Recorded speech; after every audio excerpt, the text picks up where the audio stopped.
Hola Bafethu, this is Tosh from PSL Pulse Bafethu, Premier Soccer League Pulse. Football runs in our veins Bafethu. Orlando Pirates 3, Limpopo 0, but unfortunately Orlando Pirates lost on penalties. Mpethu Putvusi na Putam igame namhlanje kule kanjani?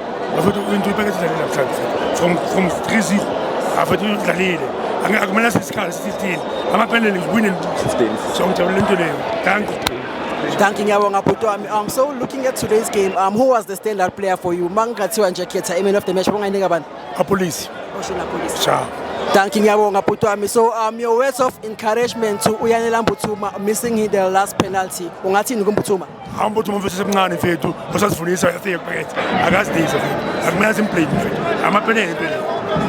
Win and lose penalty mfethu. Abafana badlalile. What do you think of the opponents? Do you think they made it fair according to game plan to Orlando Pirates? Namhlanje bebeplay namhlanje. Inxa ukuthi vele besingazi badlala kanjani. Lebo badlalise kahle phela. Besingayiboni. Bayenza ukuhleba babo. Asibonanga nithi. But namhlanje ngijabule ukuthi siyibonile igame yakho.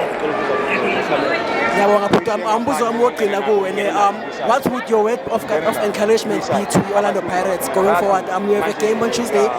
Calling Black Label Cup against the Marquis. We still have the league, and then there's also Nedbank Camp, which is going to come next year. Into Marquis, so share Marquis. So keep it so Marquis lapha. Thank you, Bafethu. This is Tosh from PSL Pulse Bafethu. Football runs in our veins. Thank you.